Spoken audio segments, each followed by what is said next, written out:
પરમાત્મા સમજાવે છે, દુર્યોધન માની જા, હજી એ મોકો છે. તને ન ગમતા હોય એવા 5 ગામ, જેમાં કંઈ જ ઉગતું ન હોય, પાકતું ન હોય, એવા બંજર 5 ગામ તું આપી દે પાંડવોને. હું જવાબદારી લઉં છું, પાંડવોને હું મનાવી લઈશ, યુદ્ધ ટળી જશે. પણ જેની મતિ બગડી હોય એને ભગવાન પણ સમજાવી શકતા નથી. જેની બુદ્ધિ ભ્રષ્ટ થઈ હોય એને ગુરુ કે મહાત્માના શબ્દો પણ સમજમાં નથી આવતા. जाको प्रभु दारुण दुख दे ताकि मति पहले है, जहां सुमति तहां संपत्ति नाना और जहां कुमति तहां विपद निधाना. बुद्धि बगड़े એ દુર્ભાગ્યની પહેલી નિશાની છે. તમારું હિત કરનારા, હિત ઈચ્છનારા, હિત કહેનારા તમને દુશ્મન જેવા લાગવા માંડે ત્યારે સમજો કે દુર્ભાગ્ય આવવાની તૈયારી છે. માણસને દુશ્મન લાગવા માંડે, લાગે આજ મને ટોક ટોક કરે છે, આજ મને વડવડ કરે છે. ખબર નહીં મારી જોડે શું દુશ્મની છે. પોતાનું હિત ઈચ્છનારા, પોતાનું તમારું કલ્યાણ ઈચ્છનારા તમને દુશ્મન જેવા લાગવા માંડે. અને અમુક વાર યુવાની હોય ને ત્યારે મિત્રોનું બહુ હોય, લોકો માતા પિતાની સલાહ ન માને પણ ફ્રેન્ડ સર્કલ બહુ ગમતું હોય. જો તમે બીમાર પડો તો નવા નવા ડોક્ટર પાસે જાઓ કે અનુભવી ડોક્ટર પાસે જાઓ? અનુભવી સારો ડોક્ટર કોણ છે? અનુભવી કોણ છે? તમારે કોઈ કોર્ટ કેસ ચાલતો હોય ત્યારે નવા વકીલ પાસે જાઓ કે અનુભવી વકીલ પાસે જાઓ? અનુભવી ગોતીએ ને કે કોણ અનુભવી વકીલ છે. તમારે કોઈ એકાઉન્ટની તકલીફ હોય તો અનુભવી સીએ ને ગોતો કે નવાને ગોતો? કોની તમે એડવાઇસ તો લો છો જ. જીવનના દરેક પાસાઓમાં એના અનુભવીની એડવાઇસ લો છો. એમ જ તમારા જીવનના અનુભવી ડોક્ટર તમારા માતા પિતા છે, તમારા મિત્રો એ નવા નવા ડોક્ટર બન્યા છે. કદાચ એની સલાહ તમને ગમશે, કારણ કે ગમતું કહેશે, અને માતા પિતા તમારું હિતમાં હશે એ તમને કહેશે. અને ખબર નહીં, માતા પિતામાં એવી અલૌકિક શક્તિ ભગવાન આપી દેતા હોય છે કે તમારા ફ્રેન્ડ સર્કલમાં જે સારો મિત્ર નહીં હોય ને એ મા બાપને પહેલા ખબર પડી જાય. એમ કહેશે ઘણી વાર, જો બેટા બાકી બધા બરાબર, પેલાનું ધ્યાન રાખજે, આ મને બરાબર નથી લાગતું. તમને એ ટાઈમે કદાચ નહીં ગમે એ વાત, પણ થોડા સમયમાં તમને અનુભવ થશે મમ્મી જે કહેતી હતી એ સાચું કહેતી હતી. કુદરત એને શક્તિ આપે છે કે એ તમારું હિત વિચારી શકે. હા, પણ બધું પૂછી પૂછીને જ કરે એ પણ સારું નહીં. પૂછીને કરે એ સારું, પણ દરેક બાબતમાં પૂછજો. કોઈનો હાથ પકડીને ચાલતા શીખવાડાય, પણ કાયમ હાથ પકડી રાખે એ તો ડિસેબિલિટી કહેવાય. એટલે કોઈને અપંગ બનાવવાની પણ કોશિશ ન કરતા. મોટા થયા એટલે પેલો પૂછ્યા વગર પાણી જ ન પીએ એવો અત્યાગ્રહ અઠાગ્રહ ન હોવો જોઈએ, તો ડિસેબિલિટી થઈ જાય. પણ એ ચાલતો થાય એટલા માટે થોડી વાર આંગળી પકડવી પડે, અને ચાલતો થાય પછી હાથ છોડી દઈએ, એને ચાલતા શીખવાડ્યું કહેવાય. ફરક આ છે. અહીંયા સમજાવે છે દુર્યોધનને પરમાત્મા માની જા. કોઈ રીતે માનવા તૈયાર નથી. ભગવાનને બંદી બનાવવા તૈયાર થઈ ગયો. પ્રભુ જવા લાગે. જો તું નથી માનતો તો પછી જેવી ભગવાનની ઈચ્છા, જેવી કુદરતની ઈચ્છા, તારું જે થવું હોય થાય. પરમાત્મા જવા લાગે છે. અને દુર્યોધન કે ભોજન કરીને તો જાઓ. પ્રભુ કે 2 અવસ્થામાં ભોજન થાય, કાં તું મારો પ્રિય હોય અને કાં મારે ભોજનની કમી હોય. આપણે ત્યાં તો એટલે જ કહ્યું, મન મિલે ઇષ્ટ મિલે, મિલે ભજન રસ રીત, તાહી કે સંગ કીજીએ ખાન પાન ઓર પ્રીત. જ્યાં મન મળે, ઇષ્ટ મળે, ભજન રસ રીત આ બધું મળે ત્યાં ભોજન કરાય. આપણે ત્યાં ગમે ત્યારે ગમે તે ગમે તેનું ખાવાની મના કહી છે, કારણ કે અન્નથી મન બને છે. એટલે જ આપણે ત્યાં કહ્યું કે પાત્ર શુદ્ધિ, દ્રવ્ય શુદ્ધિ, સત્વ શુદ્ધિ, સ્વરૂપ શુદ્ધિ, આટલી શુદ્ધિ જોઈને પછી ગ્રહણ કરાય. જે મળ્યું એ મોઢામાં ન મૂકી લેવાય. કઈ વસ્તુનું ગ્રહણ કરવું ને કઈ વસ્તુનો ત્યાગ કરવો, આ વિવેક વૈષ્ણવમાં હોવો જોઈએ. સાધારણ પશુ હોય ને, જેમ ખાબોચીયામાં પાણી પડ્યું હોય તો પી જ લે, એનો વિચાર કરે કે આને ચોખ્ખું કરવું. સાધારણ માણસ આવે તો એમ થાય કે આવું ગંદુ પાણી કે મને ગાળીને પીવું, એટલે ગાળીને ચોખ્ખું કરીને પીએ. પણ વૈષ્ણવ આવે તો કેવલ ગંદુ કે ગાળવાનો વિચાર ન કરે, એ પવિત્રતાનો વિચાર કરે કે આ પીવા લાયક છે કે નહીં, આ પવિત્ર છે કે નહીં, એનો જે વિચાર કરે એ વૈષ્ણવ છે. સ્વચ્છતાનો તો વિચાર થાય, પણ પવિત્રતાનો વિચાર થાય. ક્યાંક આ પાણીથી, આ અન્નથી મારું મન તો નહીં બગડે ને, ત્યાં સુધીનો વિચાર આપણે ત્યાં. કારણ કે અન્નથી મન બને છે એમ શાસ્ત્ર કહે છે. એટલે જ અમુક વસ્તુના નિષેધ આપણે ત્યાં કેમ કહેવાય છે? કારણ કે એનો સ્વરૂપ દોષ છે, એમાં ગંધ દોષ છે. એવા ઘણા બધા શાસ્ત્રોના દોષ, હમણાંની ચર્ચા નથી કરતો. શાસ્ત્રોમાં એની ચર્ચા કરી છે. પ્રભુ કહે મારે ભોજનની કમી નથી, તું મારો પ્રિય નથી. તમને અહીંયા ભોજન કરાવશે કોણ? ઠાકોરજી કે મારો રાજભોગ તો ક્યારનો તૈયાર છે. દારૂકને કહ્યું કે લઈ લે રથ વિદુરજીના ઘરે. અને રથ ગડગડ ગડગડ ગડગડ કરતો વિદુરજીના આંગણે આવીને ઊભો છે. વિદુરજી સ્નાન કરી હાથમાં માળા લઈ અને પ્રભુના નામનું સ્મરણ કરી રહ્યા છે. શ્રી કૃષ્ણ શરણમ મમ, શ્રી કૃષ્ણ શરણમ મમ, શ્રી કૃષ્ણ શરણમ મમ. વિચાર કરો, ડ્રોઈંગ રૂમમાં બેઠા બેઠા સોફા પર તમે આમ માળા ફેરવતા હો અને દરવાજો ખટખટે અને તમે દરવાજો ખોલો અને સામે ઠાકોરજી ઉભા હોય તો તમને કેવો આનંદ આવે. એમ જ વિદુરજી માળા ફેરવી રહ્યા છે. દરવાજો ખટખટ્યો, દ્વાર ખોલ્યા, અવાક બનીને વિદુરજી ઉભા છે. અરે આ કોઈ સ્વપ્ન છે કે ખરેખર ઠાકોરજી મારા આંગણે પધાર્યા છે? પ્રભુ તો સકલ ભક્તોના મનોરથો પૂરા કરવા વાળા છે. આજ ગોપાલ પાહુને આએ નિરખી નયન અઘાયરી કે નિરખું કે ટહલ કરું એકો બનત ન ઉપાયરી. અરે એમની વ્યવસ્થા કરું, એમને માટે આસન બિછાવું, ભોજન લાવું, પણ આંખો પ્રભુના મુખારવિંદથી હટતી નથી. એવું અનુપમ સૌંદર્ય પ્રભુનું છે. સુરભાજી આવ્યા, અરે આસુ દરવાજે પ્રભુને ઉભા રાખી દીધા છે, અંદર પધરાવીને લાવો. દોડતા વિદુરજી ગયા, રેશમી આસન બિછાવી દીધું, ઠાકોરજીને પધરાવીને લાવ્યા. વિરાજો વિરાજો પ્રભુ. ઠાકોરજી ઉપર સિંહાસન પર બિરાજ્યા અને નીચે બંને વિદુરજી અને સુરભાજી બસ ટગર ટગર પ્રભુના મુખારવિંદને જોયા. 2 મિનિટ, 5 મિનિટ, 10 મિનિટ, 15 મિનિટ, બસ નેત્રોથી પ્રભુના મુખારવિંદ, અપલક નેત્રોથી કેવલ પ્રભુના સ્વરૂપામૃતનું પાન કરતા હોય, જાણે કોઈ ભ્રમર કમળ ઉપર બેસી ગયો હોય અને એનું રસ પાન કરવામાં ભાન દેહનું ભૂલી જાય, એ રીતે પ્રભુના મુખારવિંદના રસપાન કરવામાં દેહ ભાન ભૂલી જાય. પ્રભુને થયું કે આ ઉપવાસ કરવાનો દિવસ લાગે છે, ત્યાં ના પાડીને આવ્યો ને અહીંયા પૂછતા નથી, કરવું શું? ન રહેવાયું. ત્યારે કહ્યું કાકાજી ભોજન છે, બહુ ભૂખ લાગી છે. અરે આજ તો અમારો મનોરથ હતો કે આપ અમારા ઘરે પધારો ને ભોજન આરોગો. દોડતા ગયા અને પ્રસિદ્ધ કરાજે કેળા લઈને આવ્યા અને દ્રષ્ટિ તો મુખારવિંદ તરફ છે. કેળા આમ છોલે, કેળું ફેંકે ચાલ ઠાકોરજીને આપે. પ્રભુને થયું કે મારે ગીતાજીમાં બોલવાનું જ છે, પત્રમ પુષ્પમ ફલમ તોયમ યો મે ભક્તિ આવે. લાવો પહેલા પ્રેક્ટિકલ કરી લઉં પછી બોલીશ. અને છાલ લઈને ઠાકોરજી આરોગવા લાગ્યા. 1 વાર, 2 વાર, 3 વાર વિદુરજીની દ્રષ્ટિ પડી. અરે સુરભાઈ ये क्या कर रही हो? ऐसे प्रभु का आरोग्य जाता. लाओ મને આપો. લીધા કેળા, છાલ છોલી, છાલ ફેંકી, કેળું ઠાકોરજીને આપ્યું, મુખમાં મૂક્યું ને પ્રભુ એટલું બોલ્યા, કાકાજી જે છાલમાં મીઠાશ હતી એ કેળામાં નથી. જે માધુર્ય સુલભાજીના ભોગ ધરવામાં હતું, કારણ કે કાકાજી મને વસ્તુની ભૂખ નથી હોતી, મને ભક્તોના ભાવની ભૂખ હોય છે. મને ખાંડમાં મીઠાશ નથી લાગતી, મને ધરવામાં મીઠાશ હોય છે.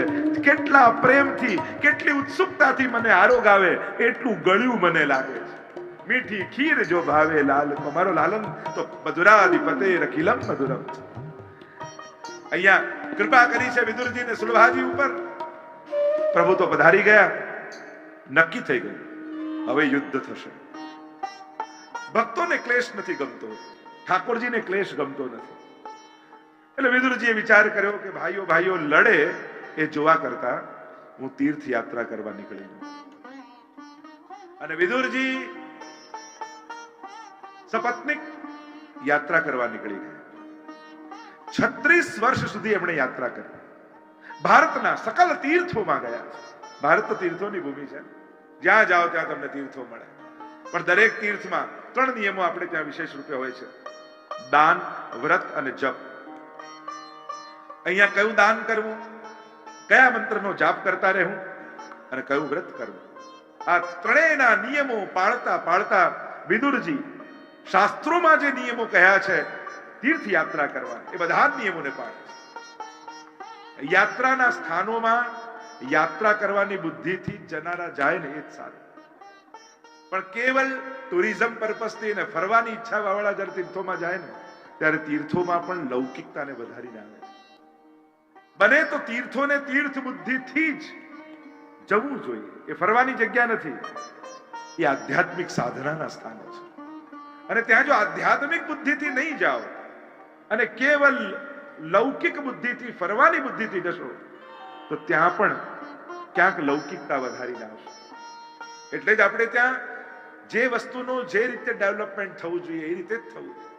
આપણે વ્રજનો બહુ ડેવલપમેન્ટ થઈ ગયું, એટલા મકાનો, એટલા રોડ, એટલા આમ બની. અરે એ વૃંદાવન છે, વનનું ડેવલપમેન્ટ વનની જેમ જ થવું જોઈએ.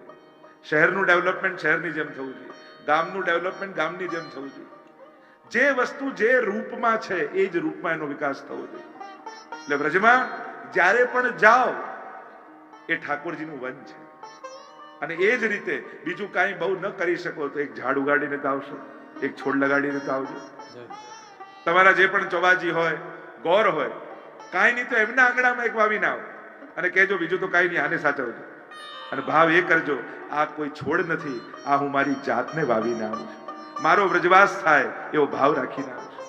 આવા નાના નાના સંકલ્પો પણ જો આપણે કરીએ, કેમ કરીને વ્રજ વ્રજ બનેલું રહે એનો વિચાર આપણે બધાએ કરવો જોઈએ. અહીંયા તીર્થો યાત્રા કરવા માટે નીકળ્યા છે. જ્યારે પણ બને તો દર વર્ષે એકવાર એક રાત્રિ પણ કોઈ તીર્થમાં વાસ જરૂર કરવો જોઈએ. એમ કહેવાય છે કે તીર્થવાસ કરવાથી સમસ્ત પાપ નિર્મૂલ થાય છે. વ્યવસ્થાઓ બધી જ હોવી જોઈએ તીર્થમાં. તીર્થની વાત હું આ રીતે કરી એનો અર્થ કોઈ અવ્યવસ્થા કરવી ને ગંદુ જ રાખવું કે કાચું જ રાખવું એવું નથી થતું.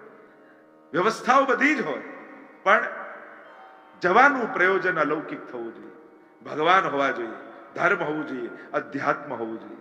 અને આધ્યાત્મિક બુદ્ધિથી જ તીર્થવાસ થવો જોઈએ.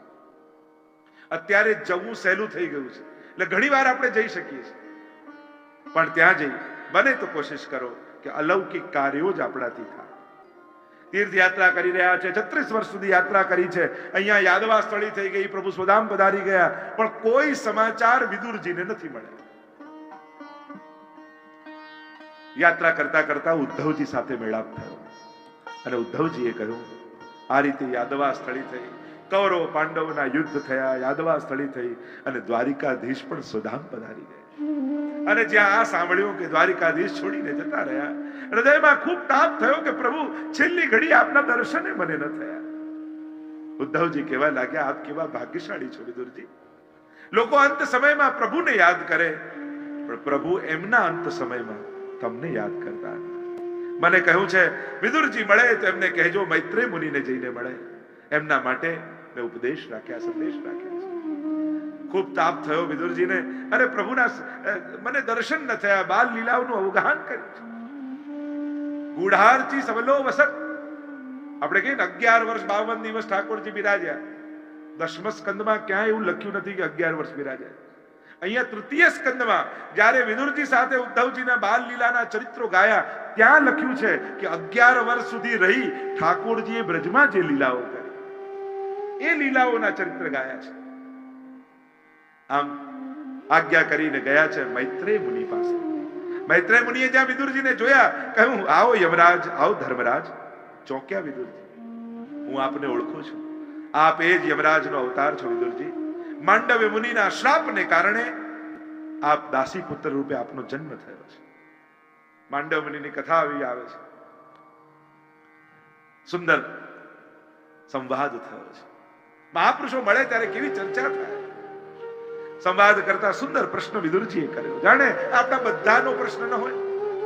પ્રશ્ન કરતા વિદુરજી બોલ્યા, મહારાજ, દુનિયામાં દરેક માણસ સુખ માટે જ કામ કરે છે, કોઈ દુઃખ માટે મહેનત કરે છે? દુનિયાનો દરેક માણસ સુખ માટે જ કામ કરે, છતાં એના જીવનમાં દુઃખ કેમ આવે છે? ક્યાં ભૂલ કરી જાય છે? કોઈ માણસ દુઃખ માટે, આપણે નાના હોઈએ તો આપણને બધું શીખવાડે, આમ બેસાય, આમ બોલાય, આમ સંભળાય, આમ ખવાય. કોઈને નાનપણમાં કોઈ શીખવાડે છે બેટા સુખ ઈચ્છવાનું ને દુઃખ નહીં ઈચ્છવાનું? આવું કોઈને સમજાવવું પડે છે? કોઈને પ્રેક્ટિસ કરાવવી પડે છે? અરે 1 મહિનાનું બાળક હોય ને, એને હાથમાં ચાવી આપો ને તો મોઢામાં નાખે, કારણ કે મોઢાથી જ એને સુખ ખબર હોય. એ સમયે બીજા સુખનું ભાન ન હોય, પણ એની ગતિ તો મુખ તરફ જ હોય, સુખ તરફ જ હોય. સુખ મેળવવાની આકાંક્ષા. અરે કોઈ ખરાબ કામ પણ, ચલો સુસાઇડ, મરી જવું તો સુખી થઈ જાય, ખરાબ પણ સુખ માટે જ કરે છે.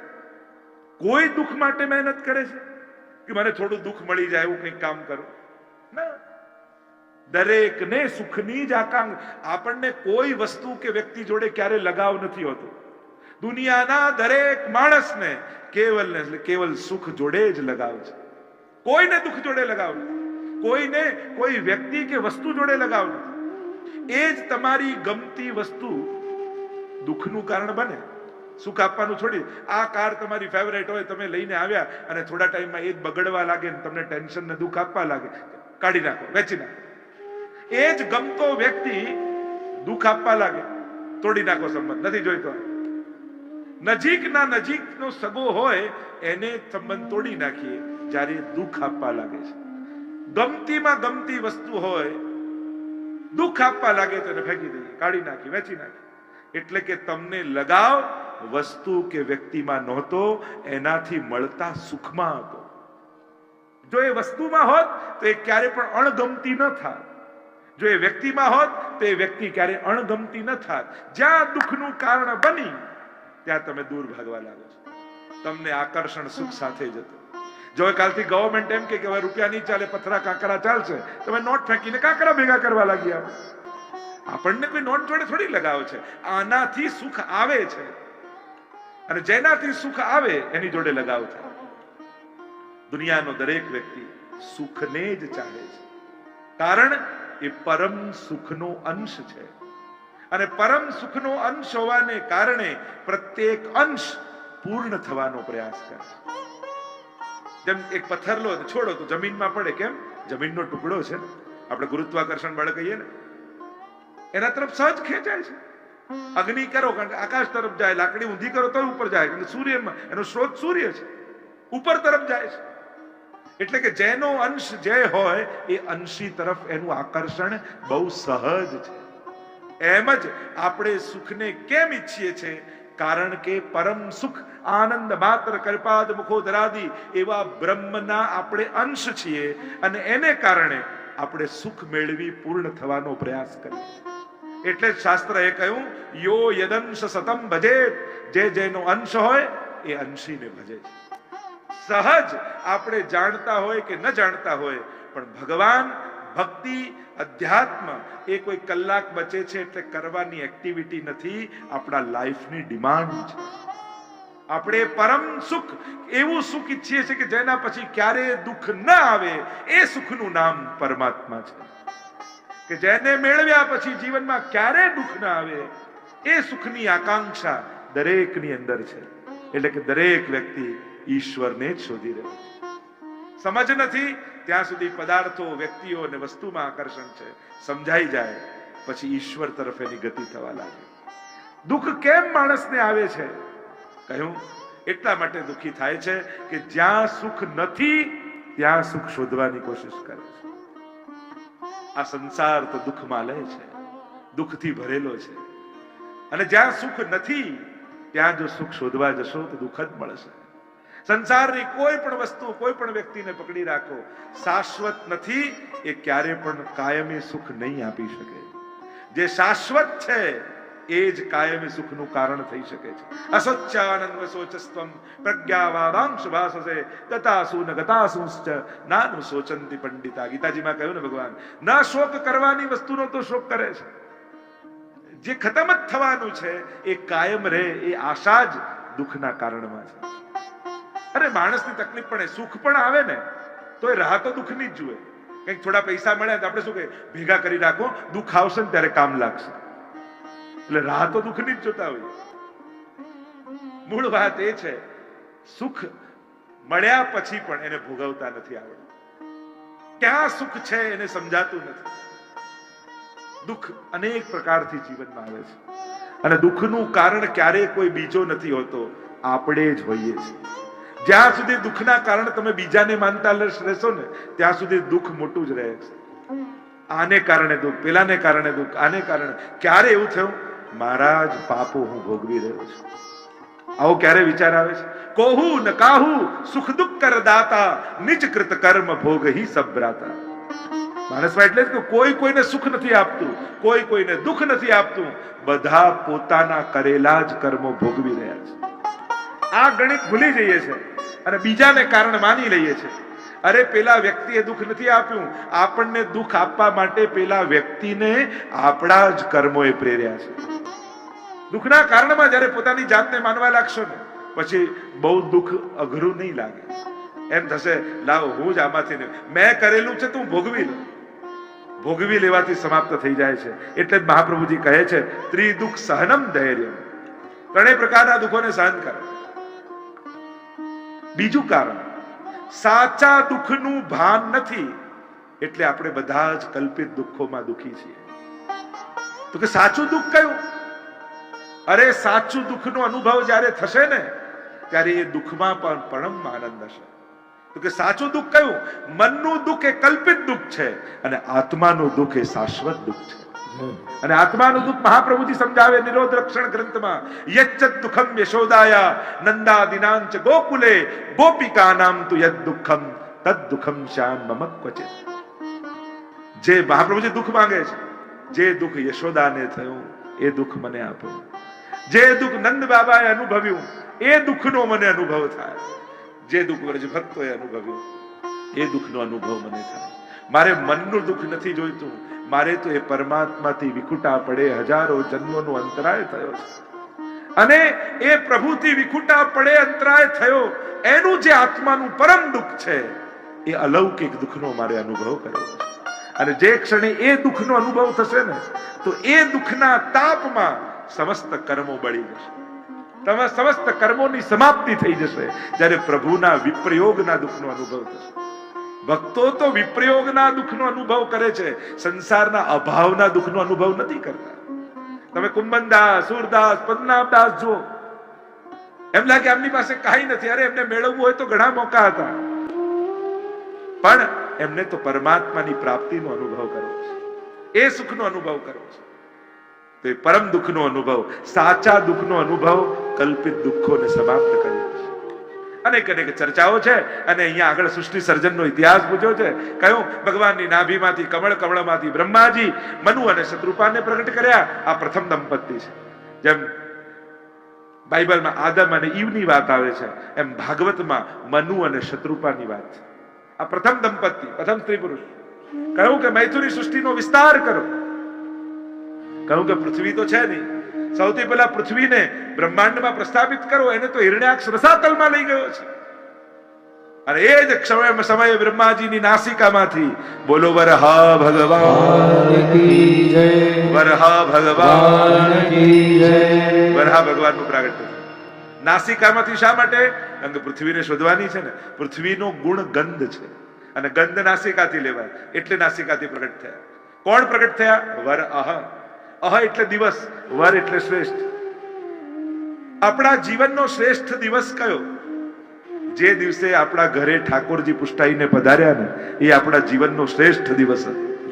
મિલે ગોપાલ સોહી દિનની કો. જે દિવસે પ્રભુનો પ્રવેશ આપણા જીવનમાં થયો એનાથી શ્રેષ્ઠતમ દિવસ બીજો કોઈ ન હોઈ શકે. એ જ આપણા માટે વરહા છે. વર અહ શ્રેષ્ઠ દિવસ છે. જે ક્ષણે કથા કરાવવાની ઈચ્છા મનમાં પેદા થઈ ને એ આપણા માટે વરહા છે, શ્રેષ્ઠ દિવસ છે. જે દિવસે કથામાં આપણે બેઠા છીએ, જો આ 7 દિવસ આપણા જીવનના બેસ્ટ દિવસો છે, સર્વોત્તમ દિવસો છે. કારણ આ 7 દિવસ આપણા ભગવાનના સાનિધ્યમાં બેઠા છે. આનાથી ઉત્તમ ઘડી કઈ હોય? આજની ઘડી તે રડિયામણી, મારા વાલાજી પધાર્યાની વધામણી. એ જ ઘડી રડિયામણી છે જે ક્ષણે પ્રભુ જોડે આપણો મેળાપ થાય છે. વરહા શ્રેષ્ઠ દિવસ. હિરણ્યાક્ષનો વધ કર્યો છે, દાંડમાં ફસાવીને પૃથ્વીને લઈને આવ્યા, બ્રહ્માંડમાં પ્રસ્થાપિત કરી, ઋતુઓ બની, સુંદર સમયચક્ર બન્યો અને હવે મૈથુની સૃષ્ટિનો વિસ્તાર થઈ શકે એવું વાતાવરણ બન્યું. એ વરહા ભગવાન આજે પણ સુકર ક્ષેત્ર છે. સોરમજી વ્રજમાં જાઓ ને અને ત્યાં સ્નાન કર્યું અને કાળા થઈ ગયેલા હિરણ્યાક્ષ જોડે યુદ્ધ કરતી સમયે અને સ્નાન કરીને બહાર આવ્યા તો વરહા શ્વેત બન્યા અને એ સમયથી શ્વેત વારાહ કલ્પનો પ્રારંભ થયો.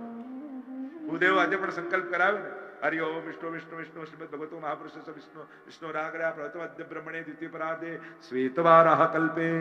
આ શ્વેત વારાહ કલ્પ ચાલી રહ્યો છે. અહીંયા આજ્ઞા કરી છે મનુ શત્રુપાને, મૈથુની સૃષ્ટિનો વિસ્તાર કર્યો. 3 દીકરી થઈ, આકુતિ, દેવહૂતિ ને પ્રસૂતિ. 2 પુત્ર થયા, પ્રિયવ્રત અને ઉત્તાનપાદ. આગળ ચર્ચા આવી છે, કરદમજી જોડે દેવહૂતિના વિવાહ થયા છે. વિવાહ થયા, એવો સંકલ્પ કર્યો હતો કે પુત્ર થશે એટલે હું સંન્યાસ ગ્રહણ કરી લઈશ. વિવાહ કરતાની સાથે ધ્યાનમાં બિરાજમાન, સમાધિમાં બિરાજી ગયા. દેવહૂતિએ ખૂબ સેવા કરી છે. પોતાનું શરીર ગાળી દીધું એવી સેવા કરી. ભાગવતમાં સમજાવ્યું સેવા કોને કહેવાય, કઈ રીતે કરાય, જેવી દેવહૂતિએ સેવા કરી. ગૌરવેણ આત્મશૌચેન દબેન ચ. સેવા કરવાની વિધિ બતાવી છે. સેવા કરવી કોને કહેવાય? દ્રષ્ટિ પડી કરદમજીની દેવહૂતિ પર, થયું મારી સેવા પાછળ પોતાનો દેહ ગાળી દીધો. કહ્યું જાઓ સરોવરમાં સ્નાન કરીને આવો. સ્નાન કરીને આવ્યા, સર્વાંગ સુંદર થયા, વિમાન તૈયાર કર્યું છે, વિહાર કર્યો વિમાનમાં, 9 કન્યા થઈ અને 10મા પુત્ર રૂપે. બોલો કપિલ નારાયણ ભગવાન કી જય. કપિલ નારાયણ ભગવાન. કી જય. કપિલ ભગવાનનું પ્રાગટ્ય થયું. આ સાંખ્ય શાસ્ત્રના ઉપદેશક છે. સાંખ્યમ સંખ્યાત્મકત્વાચ્યમ કપિલાદિવિરુચ્યતે. સંખ્યા પ્રમાણે 28 તત્વો અને 24 તત્વો અને પ્રકૃતિ પુરુષના ભેદ, શેશ્વર સાંખ્ય અને નિરીશ્વર સાંખ્ય બંને પ્રકારના સાંખ્યો છે. ભાગવતમાં શેશ્વર સાંખ્યની વાત આવે છે. આજે પણ સિદ્ધપુર અને ત્યાં બિંદુ સરોવર છે. કરદમજીએ એવું તપ કર્યું કે ભગવાનની આંખમાંથી અશ્રુ બિંદુ પડ્યા અને પ્રભુની આંખમાંથી બિંદુ પડ્યા એટલે એ સરોવરનું નામ બિંદુ સરોવર છે. સિદ્ધપુર જાઓ, આજે પણ માતાની પાછળની વિધિઓ સિદ્ધપુરમાં થાય છે. આ એ સ્થાન છે જ્યાં ભગવાન બિરાજેલા હતા કપિલ નારાયણ. અને દેવહૂતિજીએ જોયું આ ભગવાનનો અવતાર મારા પર કૃપા કરવા માટે થયો છે. આવ્યા પ્રભુ પાસે, 2 હાથ જોડીને વિનંતી કરી, સુંદર પ્રશ્નો કર્યા છે. જો સત્સંગ કરવા માટે ઉંમર જોવાની જરૂર નથી, સંબંધ જોવાની જરૂર નથી, વ્યવસ્થા જોવાની જરૂર નથી. સત્સંગનો અવસર મળે અને ઝડપી લેવો જોઈએ. જે સત્સંગ માટે પણ આ બધાની અનુકૂળતાની પ્રતીક્ષા કરે ને, એ ઘણીવાર સારા અવસરો ચૂકી જતો હોય છે. સત્સંગ અને સેવા કરવાના તો અવસર મળે ને ઝડપી લેવાના. અમને ક્યાં કહ્યું છે આ કરવાનું? જે આ રીતે બેઠો રહે ને ક્યારે સેવા ન કરી શકે, અને જે સેવાને શોધીને ઝડપી લે એ જ સેવા કરી શકે.